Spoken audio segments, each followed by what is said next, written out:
Sean, WSRT Fitness. If you enjoy health and fitness related content, please remember to subscribe and comment below your thoughts, opinions, questions. I will review and respond to every single one of them. Thank you so much for watching and welcome. Today we are doing a viewer shout out video. I've alluded to doing this for the last couple of weeks. I'm very happy to do the first one. I'd like to do this at least once a month to recognize you guys for your support in helping this community grow. I really do appreciate it. So without further ado, let's get into the first comments. All right, so very quickly, the way that this is going to work is I'm going to read the comment, and then I'm either going to make a comment in response or just thank the person. But either way, I'll say who the comment's from. Anyway, let's get into it. So the first comment is from Philip Elle, which is I have had numerous conversations where people that argue that being overweight is not unhealthy, based off of them being overweight and have no health issues. And I always say this. I was a smoker and always said, since I have no health issues, why worry? I know it will cause issues in my future, but right now, everything is okay, or every is okay. I think he meant everything. And then I asked them, does that sound like a good mental health status? The issue is you do not want to wait till the issues come up before doing something about your health. Which I did tell them that was a great point to make. I do respond to the comments even when I'm going to feature them in these videos. And that really is a great point. Just like smoking, being obese is going to raise your risk for so many diseases and illnesses that you can at least limit your chances of getting or having to deal with, if not eliminate them. And, you know, people don't quantify because, well, you have to eat. And they just have that different mindset. So like, well, if we're going to eat something, might as well eat this horse shit, because they don't learn better. And so making the point like this, you know, it used to be everybody smoked. There were ads at a time during times in this country in which they were talking about what the favorite cigarette for doctors to smoke was. Because, you know, you have to trust your medical professional. Well, my medical professional only smokes Camels, so let's go out and get Camels. You know, that's not a healthy ideal. And now we've kind of progressed past that point. But with food, we haven't gotten there yet. So, Phil, thank you for that comment. And let's keep going. Let's read on to the next comment. All right. So the next comment was actually another reply to that previous comment from Philip. It's actually from In Memory of John Mordaunt. That's the name of the account. Fantastic comparison. I had no issues with smoking until one day when 3 flights of stairs kicked my arse. The same thing happened when I was carrying 50 extra pounds. I'm glad both of those things are gone and normal breathing has resumed. You know, so very quickly, I'm going to thank you to the person whose account that is. I don't know who John is, but I'm sure you love them very much if you're going to name your YouTube channel page name, whatever, after him. My deepest condolences. But you're making a great point when, you know, you should be able to go up 3 flights of stairs if you need to. And you should not be carrying an extra 50 pounds on your frame. And much the same, it affects your breathing. When I was morbidly obese, I was 107 pounds or 110 pounds overweight. You know, I could not get up the stairs without being out of breath. And that was 1 flight of stairs. I mean, I've told the story many times about how I had to sit on the 8th stair in January because I couldn't make it all the way up the stairs. So that's, that is such another perfect summation of the issue, because once again, we've moved past that point with smoking. We all know smoking is terrible for us, but yet we are struggling to get past the point where we realize that a lot of these foods that we are consuming on a daily basis is processed, low quality bullshit foods that we shove in our mouths can be equally, if not worse for us than smoking. All right, this next comment comes from Anna LA. Very good video. I watched Game Changers and it contains some fun anecdotes. However, it's not something someone should take as gospel truth. I have recently started taking on a vegan diet because of environmental and animal rights reasons. I will keep an open mind and tweak my diet if my body doesn't respond well. I know it's not for everybody. However, I think everyone should eat less meat. Meat consumption among Americans has skyrocketed in the last couple of decades. So as somebody who eats a lot of meat, I'm not reducing my meat consumption. However, I think that portion size as a whole is too high. And so when we talk about how much we're eating, yes, meat consumption is extremely, extremely high because it's at its most available point in our history. However, I don't see a problem with eating meat at every meal. What I do have a problem with, as I said, is the portion sizes. I was talking to a guy literally yesterday. He was towing my car. My car broke down. But anyway, as I was talking to him, he asked me how I lost weight because, I bring up fitness with everybody. And I was like, well, you can still eat pork and chicken and beef and blah, blah, blah, blah, blah. We're going over the whole gamut. And I said, listen, don't eat 2 pounds of it at a time. 4-ounce portion, 6-ounce portion, whatever your goals are. Portion it out. I eat chicken 3 times a day, but it only comes out to 18 ounces. Whereas I used to eat 3 pounds of breaded, fried, bullshit, season-coated, cancer-causing chicken at a time. Now I eat half of that in an entire day spread out over 3 different meals. So there's a huge difference between eating a lot and eating too much. You gotta spread it out, portion sizing, and by the way, I do want to thank you for the comment. I forgot to thank you. And trying to go vegan for moral reasons, environmental reasons, whatever reason you have is fine. I have no problem with anybody changing it. The point that I made in that video was the fact that that this particular documentary is another fad diet, catch on, rope people in to buy a product, money-making opportunity for people. That doesn't mean that you should not try going vegan. That doesn't mean that anybody shouldn't try going vegan or even just having a couple of plant-based meals, without meat. I'm completely in support of that. Lately I haven't, but on occasion I've been known I will have some plant-based meals. I'll do some vegan opportunities. If I ever do a quote-unquote cheat meal, and I go to Chipotle's, which I really don't do cheat meals, but if I ever work a trip to Chipotle's into my meal plan, I actually get the vegan option when I go to Chipotle's because I think it tastes fucking delicious. And that's the way we should look at it, is get a good, healthy, balanced diet, make the choices that feel best to you, that are best for your health, but also feel good to you. If morally and ethically you feel better having a plant-based diet or maybe only getting certain types of meat because of the way that it's raised or cared for, I am all for that. I support that. And once again, Anna, thank you for that comment. So the next comment I wanted to make mention of, I'm actually not going to read because it's very long. It was from Rebecca Jackson, who I made the video, Sorry Miss Jackson, a couple of weeks ago. It was the first kind of shout out video because she had that long comment about Linda Bacon on the video that I made about how dangerous Dr. Bacon's assessments are, and the whole thing with Amy Severson as well with that article. And she had that very long, heartfelt comment, which I responded to. She made a very long, heartfelt reply, and Rebecca, I want to thank you for that. It was a pleasure, and please reach out whenever you'd like. I would love to talk with you more.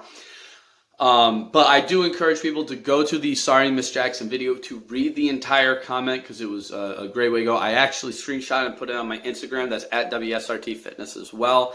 And that's really, even though she and I don't agree 100%, we found more similarity than what we would have if we didn't take the time to listen to each other, which is why I wanted to bring this up, is that we need to have open discussion with others. We need to hear others.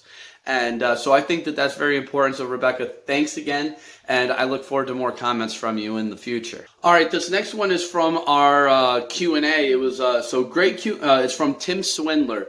Great Q&A, great answer. So I'm assuming you did smaller, more frequent meals in your weight loss. Then I'm basically doing intermittent fasting using 8-hour eating window, eating lunch and dinner only during the week, but on weekend with family having basically 3 meals and maybe a snack, but I'm not much of a snacker. I do end up eating out too much on the weekends, something I'm working on.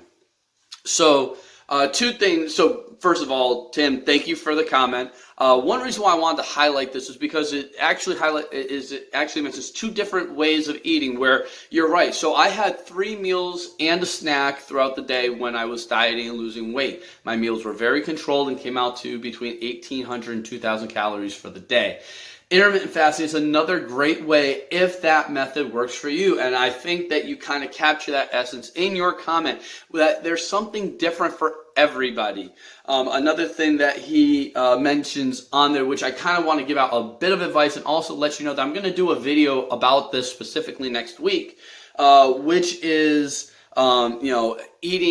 eating out, where eating out can be very, very difficult. And that's actually something that I spend time with all of my clients talking about on what to do so that way you're not blowing up your diet when you do go out, but you can still have a good time. I do want to offer one bit of advice, which is on your days off to pre-plan your meals and maybe try to still stick within your window, since that way it will create a level of consistency, because consistency is what's going to be the most key to long-term success. But that being said, you need to make it work for you. I also do encourage you to watch the video when I make it next week about eating out and maintain your diet and actually even continuing to lose weight, because as somebody like myself with a family of 7, every now and again the kids earn a treat and very often they want to go out to eat or they want to get something, and I was able to maintain losing weight every single week. I never gained, I never had a setback throughout the time in which I lost weight. I had some weeks where I didn't lose a whole lot, but I continued, the scale went down every single week until I reached my goal. So that's something that I'm going to make that video about. Please look for that in the future. And again, Tim, thank you so much for the comment. All right, so this next comment is from Renee Matos. I'm pretty sure I mispronounced that. I do apologize. So the comment is, I love getting up really early and getting my workout in. One of the biggest things I find that helped me was getting enough rest and being prepared the night before. That way I'm up ready and I don't have to think about much in the morning. So that kind of is one thing that I kind of left out of the the most recent video, the changing your training time video, in which I talked about, if life just makes it so that way you have to work out in the morning. And that was something I kind of left out that she highlighted, which was preparing things the night before, which was actually one of the things that I did but neglected to put in the video.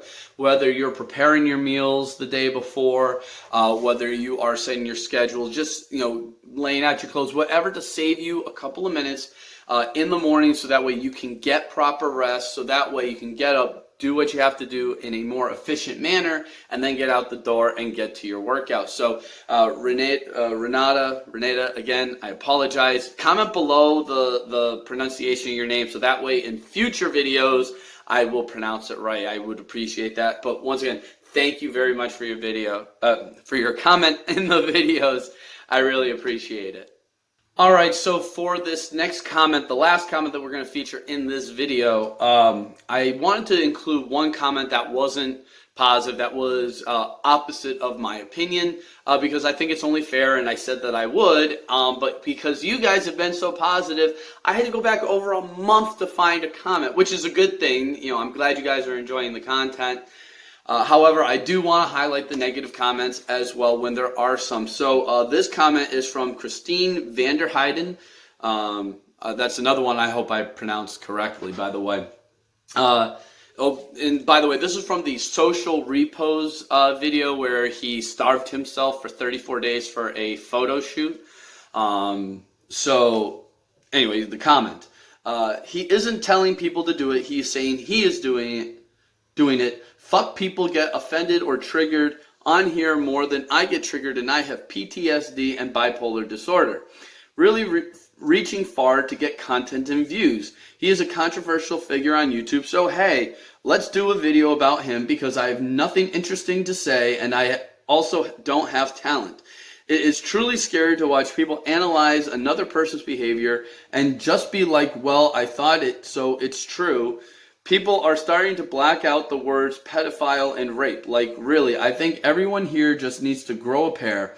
Think for themselves and stop being offended by everyone when you probably offend people just as much as everyone else. So, Christine, I want to thank you for your comment. And I want to respectfully disagree, which, by the way, you can see in the screenshot that I responded, you sound awfully upset for someone telling others to not be triggered, but I would like to thank you for your assistance with the YouTube algorithm. And that's basically where I stand on it. Richie from Social Repost did have about a 15-20 second bullshit disclaimer of don't do this, but then laughed about it. And then the problem was with the follow-up video, where originally I made that video and then I wasn't going to publish it, and then I saw the sequel where he was making fun of the concern that his viewers had, where he was making fun of his own supporters expressing concern. And so because of that, I said, you know what, this guy's an asshole. I'm going to put this out and let it be. And I tagged him on Instagram. I hashtagged him in the YouTube tags.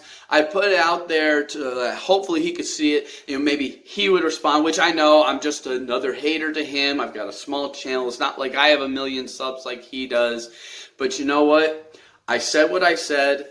And I completely believe every word that I said in that video. Just like I do believe that there are people, very impressionable people, who follow his channel, and when they see him do things like that, thinking that it will help them if they want to have an on-screen career of any sort, that they are going to be more likely, they are going to be more susceptible to doing foolish things like that. And so because of that, I don't feel like I was wrong, and I definitely was not triggered. I think, be and let be. There are so many actors who do things like that for roles, and it's not a secret that they do it, but they also don't go out promoting it, making fun of it, and then making fun of their supporters for being concerned. You don't see that. Plus, all those big real actors worked with professionals, whereas Richie did not. So before I rehash that entire video again, I want to thank Christine for her comment and say that she is always welcome to watch more of my videos. And she can comment anytime she likes, just like anybody else. That's what this channel is for everybody to voice. I'm trying to grow a community, and I would love to hear more from you guys in future videos. I'm going to try to do, about this many, 7 to 10 in every one of these videos, at least once a month, more often if you guys keep leaving kick-ass comments like you have been recently. So I want to thank you all for watching. If you enjoyed it and you haven't yet, remember to subscribe, comment below your thoughts, opinions, feelings. It just might be in a future video. I do review and respond to all of them either way. You can follow me on Instagram at WSRT Fitness and join my Facebook group, WSRT Fitness. Thank you guys so much for watching. I'll see you again soon. Bye.